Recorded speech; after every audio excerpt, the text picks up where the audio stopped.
to another edition of Thunderdome!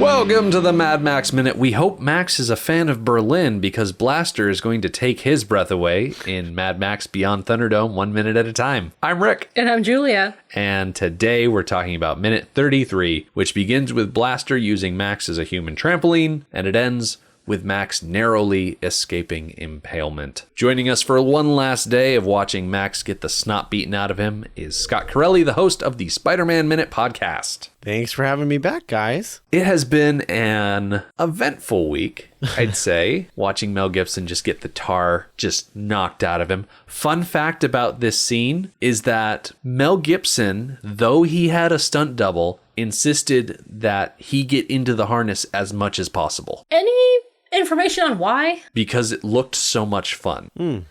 Okay. I know that sounds like a cop-out answer, but I'm pretty sure that's what I keep hearing. No, I don't think it's a cop-out answer at all. I like that answer because it does look like a lot of fun. Until we see the very end of the last minute and the very beginning of this minute, now it does not look like fun anymore. That reminds me, this is a little bit off topic, but it just reminds me. Filming Game of Thrones, the fight scenes were so intense that the production had a safe word. So if you actually got hurt during the filming, you'd yell out the safe word banana. I think Mel probably should have had a safe word for filming this, because I've seen behind the scenes footage of them filming the scene where Blaster is jumping on Mel Gibson's back. And it looks very real. To see Max react to it, it definitely feels real. The way he's hitting the ground and getting all of his air pushed out of him. Yeah. It's very rough. Definitely not an ideal situation. I mean, there's so much leather and latex around, you'd think that there'd just be a safe word anyway. Upon entering Bartertown, not only do you trade and get your tokens for what you trade for, but you also get your safe word assigned to you. Max is not liking the situation he's in, and so he takes this opportunity to try and reach for his secret weapon. Unfortunately for him, he has stashed his secret weapon around his, I'd say, upper thigh, knee area. He's got a leather thing wrapped around his leg that he's hidden his whistle in. And it just seems to me like an inconvenient place to hide your whistle.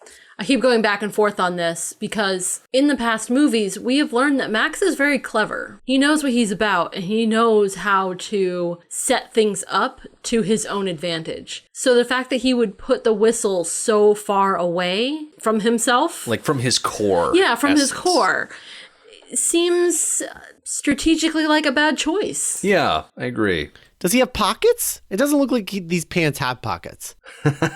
Yeah, I doubt it. I don't think so. Yeah, I think he's just doing the best he can.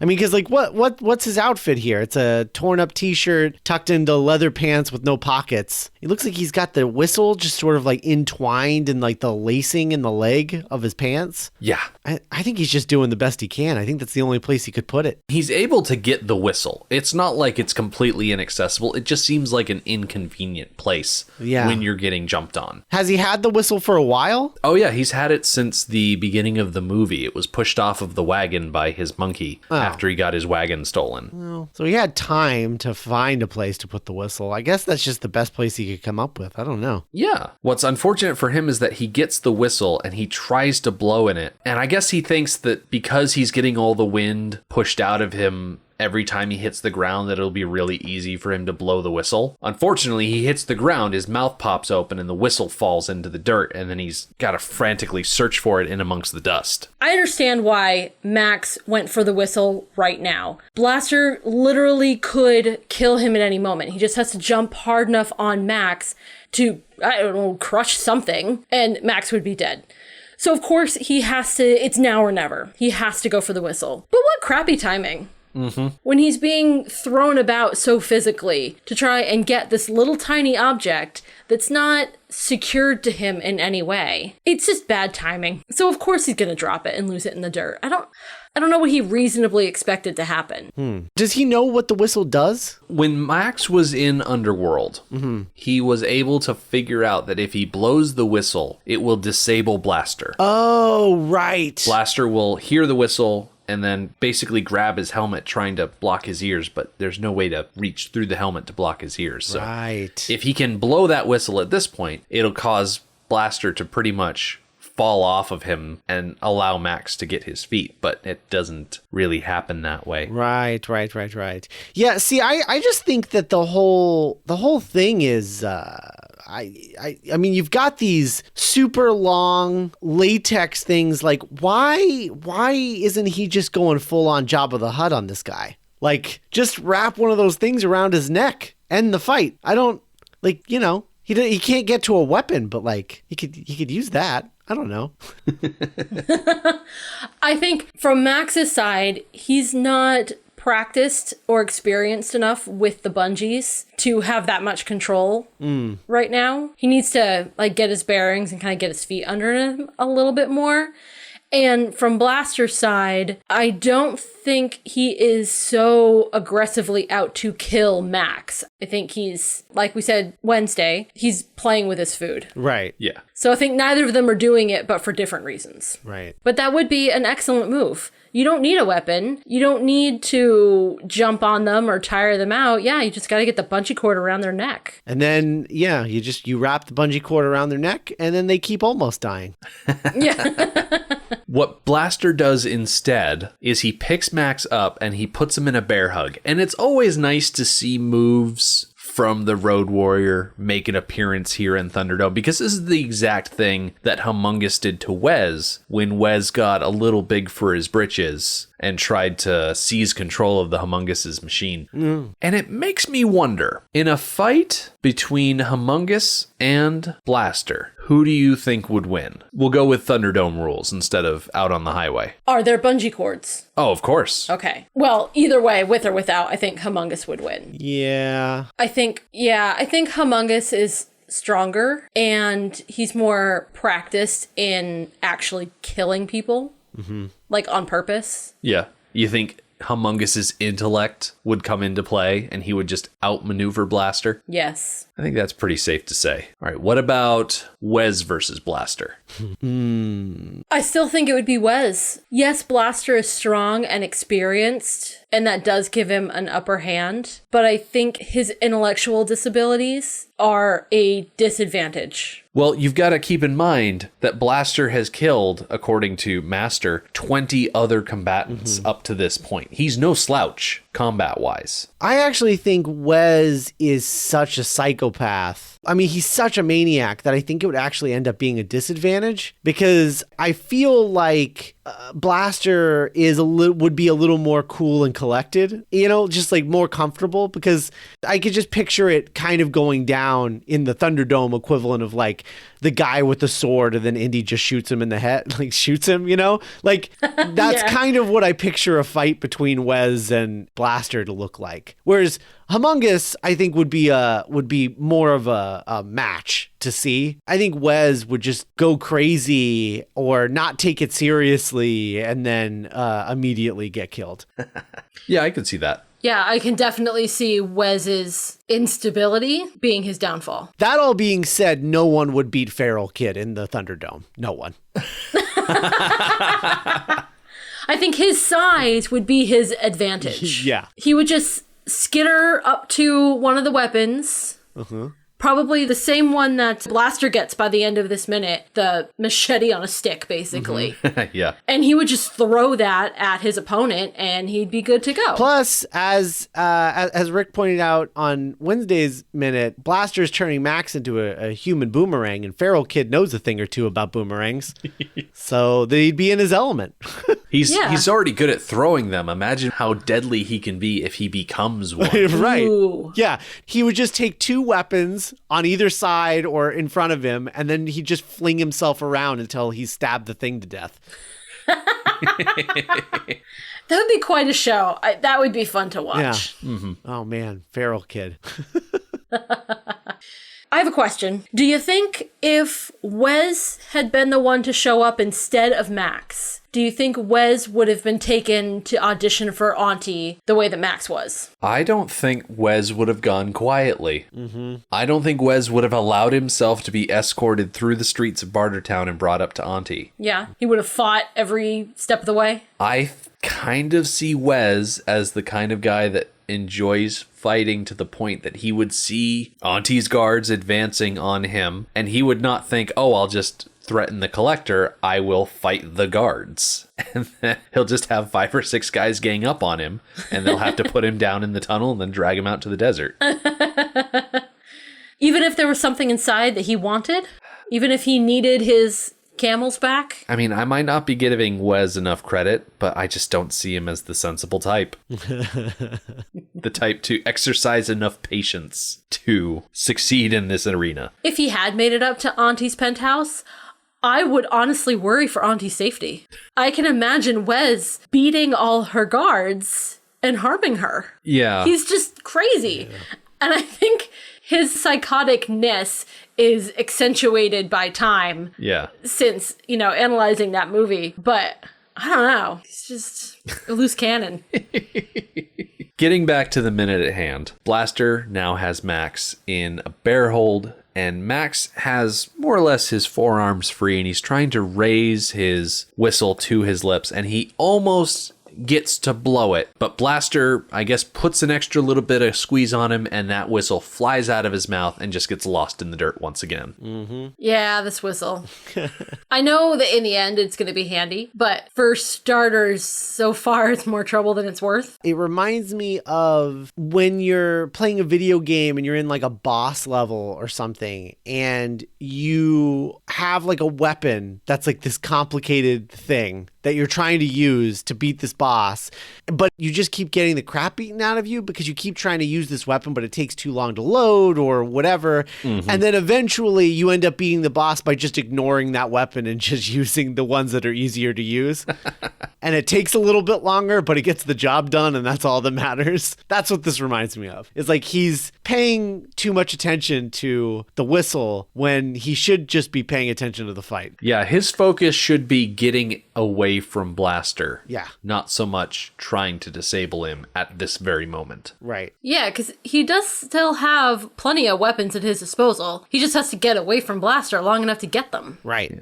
I do like when Blaster is jumping on his back and we keep cutting back and forth. We cut back and forth between like Max like flailing on the ground, and then we cut back to Blaster, that like sort of low shot up, like looking up at Blaster, and he just looks so tranquil bouncing up and down on Max's body. Yeah, he does. Like he's just like, another Sunday. Like it's so funny. I don't know. He's just very, very cool about all this. Going back to the idea that Julia brought up about how Blaster's time in the Thunderdome is his time without Master on his back. Mm-hmm. Blaster goes day to day with a literal monkey on his back, constantly telling him what to do and where to go and what to interact with. And when he's here in the dome, Blaster is just free to play and frolic and kill people. Is Blaster jumping up and down on Max? Is it, like a psychological thing where he's like, now I'm on someone's back? Ooh, I like that. I like that a lot. Yeah. I was thinking about the harness that Blaster wears that Master sits in. And he's not wearing that harness right now. Mm-hmm. And you know what I equate it to? Gentlemen who have no idea what I'm talking about. I equate it to wearing a bra. You're right. I have no experience with that. All day, every day, you're wearing a harness. And it hurts and it's uncomfortable. And the best thing in the world is at the end of the day when you get to take it off. And how free and wonderful that is. I can absolutely relate to Blaster right now. As he's squeezing the life from Max. Yes. You could also say that you joy. You can also say that you probably can relate to Max having all the air crushed out of him. Yes. After Max drops his whistle, he's still in Blaster's clutches for a little bit. The spectators are going wild. They're cheering for him. And the next time we cut back to the fighters, Blaster seems to be holding an unconscious Max aloft, and he's doing a little bit of showboating. Do you think Max has lost consciousness? It sure looks like it. I don't think it's a prolonged unconsciousness. I think it's just a momentary little drift out of focus type of thing. Okay. I think he did something to him that we didn't get to see because this is PG-13. And so they cut to a reaction shot of the audience being like, oh, look what he just did. That was the most amazing thing ever. And we're never going to see it because this movie's PG-13. Yeah. He's sort of giving him an atomic wedgie right now. Yeah. Blaster is certainly loving this attention. The spectators are chanting, and they're chanting something, and for the longest time I was convinced beyond a shadow of a doubt that they were chanting Blaster's name. But the more I listened, the more I wasn't sure about myself. I thought they were also chanting blood, basically telling Blaster, okay, all of this has been fun, but we want to see blood. Well, that's what we're chanting. All of this has been fun, but we want to see blood. So, did you ever decide what they're saying? Some of them might have been chanting Blaster, some of them might have been chanting blood. I'm not really sure. I think I'd rather have them chanting blood, though, like if I had to choose.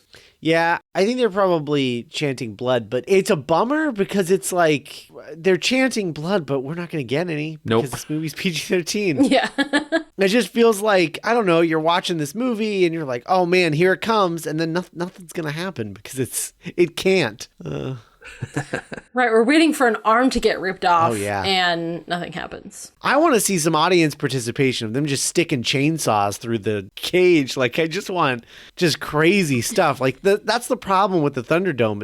It's not crazy enough. It needs to be insane. I have half a mind to just tell, if he ever works out this lawsuit that he's got going on with Warner Brothers right now, George Miller, just remake Thunderdome. Just do it again, but do it better and make it R-rated. Yes, definitely make it R-rated. Yeah. You don't even have to remake the rest of the movie. Just the Thunderdome part. Just put the Thunderdome in another movie. Yeah, just call it Mad Max Thunderdome. Skip the Beyond entirely. Yeah. After Blaster is done showboating, he starts to pull Max back once more so he can fling him out. And we get a quick shot of Auntie. And she's doing another one of those things where she's doing her best to not look concerned, but you can still kind of tell that she's not feeling good about this situation. Mm-hmm. Oh yeah, she's giving it away. And she needs to be careful because if Master notices how concerned she is about Max and his about to lose-ness, Master is very smart. He is going to put two and two together and theorize that Max is working for Auntie. Well, that would be the case, but every time we see Master, he is so laser focused on Blaster. Mm-hmm. More so than everybody else in that booth. And we're not going to see too many shots of Master specifically before the week's out, but next week we're going to get several close-in angles on Master looking very concerned, more so than Auntie ever does. They kind of have a Malakili-Rancor relationship, don't they? Yes, they do. Yeah. Now I want to see what was going on at Jabba's palace before, where Malakili was like riding around the Rancor. Bossing people around. Now that's a name I have not heard for a long, long time. Long time. Hey, it only came out 2 years before this. Exactly. It was fresh. It's a fresh reference in 1985. You know, the other thing, too, that I'm just noticing, like every time we do these sort of tighter shots of the crowd, especially of the, what did you call it? The owner's box? Yeah. Yeah. The owner's box shots. One of the things that really struck me when I watched these, because I watched these when I was younger and then watched them again when I was, I don't know, like a few years ago before Fury Road. I was watching them for like the first time in years. And the thing that really struck me, especially about this one in particular, and Bartertown in particular, is I don't know how well versed in comics you guys are, but there's a lot of fourth world in this. Like it kind of feels like Apocalypse, like where Darkseid presides in the DC universe and things like that. Mm-hmm. Auntie's a little bit like Granny Goodness, and there's just, there's a lot here. And man, I remember watching this and just thinking, God, George Miller would make a phenomenal Fourth World movie if they could ever do that. I think at one point, wasn't he toying with the idea of making a Superman movie or something like that? They were talking about that kind of recently. You know, I thought I heard some rumors about a George Miller Justice League movie. Yeah. There definitely was a Justice League movie. They're making a documentary about what it was going to be. Yeah. That's, I think, coming out this year sometime. But I think recently he was being talked about for doing like a Man of Steel sequel. Huh. I watched this and that's all I think about is like Fourth World and like the Jack Kirby stuff from the DC universe. Yeah. That's what all of this reminds me of a lot. And man, it's cool. I talked about this last time I was on, when I requested the dog food eating scene. My favorite thing about this initial trilogy is seeing the history of the post-apocalypse. Right. The gas shortage and then the water shortage and just like how things evolve over time and how you had most of your society left in the first one. There's absolutely no society. There's just like little gangs in the second one. And now you have like a kingdom here in Bartertown. It's civilization. Yeah, like a legit civilization. Not a good one, but a legitimate one. And I think that's so fascinating, and they don't really call attention to it, to the world building that's happening in these. It's just very, very well done. I really like it a lot. It's cool. Yeah, I really like how Miller is able to paint all of these vivid pictures, and he doesn't call so much attention to them. Like, he surrounds his actors with all of these vivid portraits of a world that has fallen into ruin, and he doesn't even think anything of it. Like, there's so much going on behind the scenes, and it's like, it's just set dressing. Yeah. And it's so much deeper than it probably needs to be. Mm-hmm. It's richer for it. Mm-hmm. And that's definitely an aspect of Miller's style of storytelling that allows for super analysis like we do. Yeah. There really is enough there that we can take these movies minute by minute and actually, really find stuff to talk about, because there is so much going on in the background and so much to suppose and to theorize and to talk about. Right. The world building is there, but it's not really on the forefront very much. Yeah. Like, it's all just being done in the background and the way that the world works and the way that it's evolved over time. But he never makes it explicit. It's just like, I figured this out and it's there, but I'm not going to talk about it because it doesn't actually matter to this particular story. I just want it to all make sense when you watch it in a row, Yeah. I really love that. I think that's great. And then Fury Road happens, and I'm not even really, I'm not entirely sure where or when that takes place, or if it's even the same universe as this one. Slingshotting back into the Thunderdome real quick, because we've been off on a tangent again. Max has been once again grabbed by the legs, and Blaster, instead of flinging Max through the air, has decided to use Max as a battering ram as he rushes towards the side of the Thunderdome and more or less just throws him into the side of the wall, and Max just goes face first into the bars. There's a very real possibility that this move could have or should have killed Max. Mm-hmm. Running head first into a steel bar really, really could have killed him. Yeah. It's a wrestling move, especially when Max actually hits the thing, and he does the thing where he kind of catches himself with the hand, but then reacts like he got hit in the head. Oh yeah. It's a straight up wrestling move. I appreciate that. This being a cage match and all. Yeah. Throughout this fight, I've definitely noticed similarities to a wrestling performance that is scripted and staged, and certain things are supposed to happen, and there's a storyline going on. Definite parallels with that. And I'm wondering if the choreographer for this fight has experience with professional wrestling. Wrestling was really big at this point, right? In 85? Oh yeah. Yeah. Mid-80s? Yeah. It was right before the dip, before it came back in the mid-90s, I think. So that makes sense. I wonder if this is actually just trying to sort of play into the popularity of wrestling at this point. It makes sense to me. Yeah. That might have been a strategy on how to show a fight that was capable of killing someone without showing blood and gore. Yeah. Using wrestling moves that look great and look painful, but are done in such a way that people don't get hurt. Yeah. But then Blaster gets the pointy object, and now it's time for people to get hurt. Yes. Yeah. Max is left crumbled on the side of the dome, and then Blaster, throwing all sense of physics out the window, slingshots himself. Blasts, maybe. Yeah. Blaster blasts himself up across the dome and very dexterously picks up that giant, like you said, Julia, machete on a stick from the wall, and then glides back down to the ground. It's sort of like a saber or something. The way that it sort of like curves at the end that way. Yeah. It looks like the thing the guy in Aladdin was going to chop Aladdin's hands off with. Yeah, I think this is the Guandao that I mentioned back when they were showing off the weapons. The long-handled, curved-back blade from the China region of the world. The Chinese province or whatever. I don't know. The way that Blaster goes for this weapon was very smooth. It made it look like he knew exactly where it was. And he specifically wanted that weapon. Do you think it's his favorite? Yes, perhaps. It also made me wonder if the weapons are in the same place every time, if they have assigned seating. I think so. Because you got to have like particular straps for particular weapons, right? Like to hold them in place, but not to hold them too tightly because you want them to get to them. Yeah, I think Blaster was definitely helped to get up to that weapon. By the guys controlling the bungees? Yes. They tightened up his bungee while not tightening up Max's bungees. Oh, collusion. Yes. Yes. Absolutely. This whole thing is crooked. This whole Thunderdome business. This blood sport murder dome is completely corrupt. How dare they?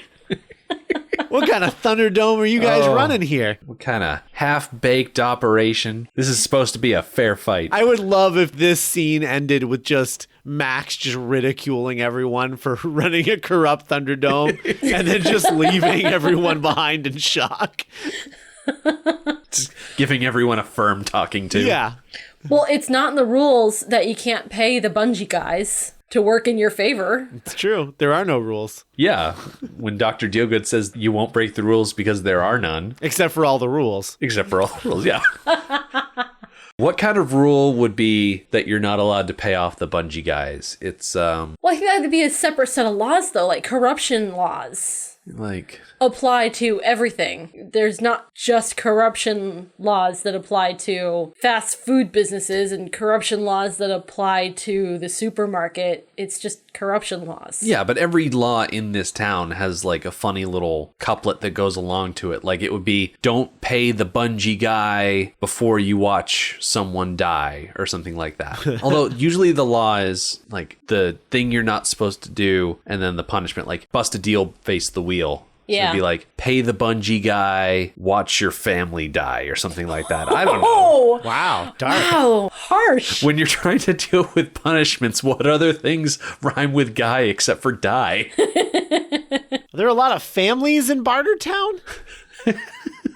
All right, maybe not families, maybe like Maybe- pets or something like Maybe that. that's why there's no children in Bartertown. Yeah. Maybe they fed them all to the pigs. Dark. That's really dark. We need to climb out of the mud.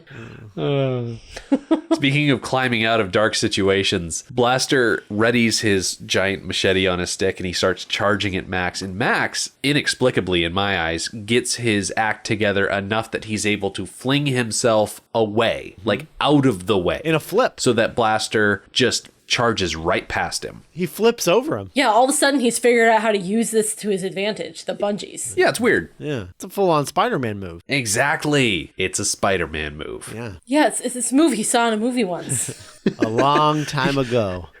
You guys remember that old movie with that kid who was in a cage match with Bonesaw?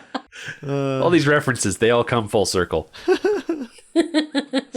This little flip maneuver might be these bungee guys helping Max out a little bit. They don't think it would be sporting to have Max skewered on the side of the dome, so they maybe give him a little extra tension on the bungee to help him flip out of the way. You know, who do those bungee guys work for? Who is their boss? Do you think the dome is its own institution? You were to say entity. I almost did. Yeah. Maybe they're the directors You know, like they're... Or like there's a Teamsters union. Yeah, right. Yeah. And they're putting on the show. Yeah. The fighters are doing their thing, but like it's their job. They were giving Blaster the advantage earlier, but now they're like, okay, well now let's switch it up. You know, like a wrestling match where one guy is winning for a while. Mm-hmm. Then the other guy turns around and starts winning. And then the guy who was winning at the beginning wins the match suddenly. Yeah. It's like every wrestling match, right? Like that's just how you tell the story. And so maybe that's kind of what they're doing is they're manipulating these bungee cords just to tell the story that they want to tell, right? It's like the two Georges, George Ogilvy and George Miller, are just sitting at the top of the dome and they're the ones controlling the tension on the cord. Yeah. Because they're the ones calling the shots. Totally. Ooh, I like that. Totally. This flip move brings us to the end of the minute. We're going to see at the very beginning of next week where Blaster ends up with this little charge move that's working out. Max is going to finally find his feet and actually start participating in this match, so it's not so much of a beatdown. But Scott, unfortunately, we're not going to have you for those minutes. It's been great having you here. Where can people find more of you? You can follow me on Twitter at Scott Carelli. You can find all of my shows at duelinggenre.com. I am the current host of Spider-Man Minute, The Doctor's Companion, which is a Doctor Who podcast, The Cornetto Minute. I am the past host of Back to the Future Minute. So you can check all of those out at duelinggenre.com or wherever you get your podcasts. And definitely do, because if there's one place on the internet that I like getting content from, it's duelinggenre.com. Because not only do they have all of the shows that Scott just mentioned, but you've also got stuff like Harry Potter and Lord of the Rings Minute. You got the Protagonist podcast. You've got Immunities, which is a original audio drama, and then Geek by Night, which is the original audio drama that I created and show run with Nick, and lots of other stuff. Rocky Minute, speaking of matches in rings types areas. I don't know. Yeah, I mean, we have tons of shows over there. Toy Story Minute, lots of podcasts. So go check out what we got over there, please. And if you have not had enough of us this week, we always have our Patreon show, which we lovingly call Anarchy Road, where we are going through Hook 5 minutes at a time. It is week 11 on Anarchy Road, where Peter mouth cheats on his wife with not one, not two, but 3 different mermaids. We also get introduced to Rufio, which is kind of awesome. And the Lost Boys take a page out of Shakespeare's Henry VI, Part 2, specifically Act 4, Scene 2, and decide to kill all the lawyers. Mouth cheats? Oh, yeah. I mean, I know what you're talking about, but I'm not sure I've ever heard that turn of phrase before. Well, yeah. Mouth He's a cheats. married man, and he is open mouth kissing 3 strange women that just came out of nowhere. Yeah. I mean, they're half fish, so maybe he's only, instead of cheating 3 times, he's only cheating 1.5 times. Because Okay. they're half women, half fish. Okay. And if I'm not mistaken, he mouth cheats again in the movie. One more time. Yeah. Peter Banning is not a great guy. No, he's not. But there's plenty of time to talk about that in the weekend show. Come join us on that. It's a good time. In the meantime, we're going to put a pin in this. We're going to come back on Monday. Like I said, Blaster is going to show us why the splash zone might not be the best place to stand. So you have that to look forward to. The Mad Max Minute podcast is a fan project by Rick and Julia Ingham. Mad Max franchise was created by George Miller and Byron Kennedy, is presented by Kennedy Miller Mitchell Productions, and distributed by Warner Brothers. Mad Max Minute is produced and edited by Rick Ingham. Our opening music is Verdi's Dies Irae by Daniel Batista of danielbatista.com. And our outro music is We Don't Need Another Hero by MilitiaVox of militiavox.com. Our home on the internet is madmaxminute.com. You can follow us on Twitter at madmaxminute, like us on Facebook by searching for Mad Max Minute, and join our Facebook listener group, Mad Max Minute Beyond Microphone. If you'd like to support the podcast, visit madmaxminute.com, where you can check out our TeePublic storefront by clicking the store link, join our Patreon by clicking the support link, or make a one-time donation by clicking the donate link. Thank you for joining us for minute 33 of Beyond Thunderdome. See you next time. Every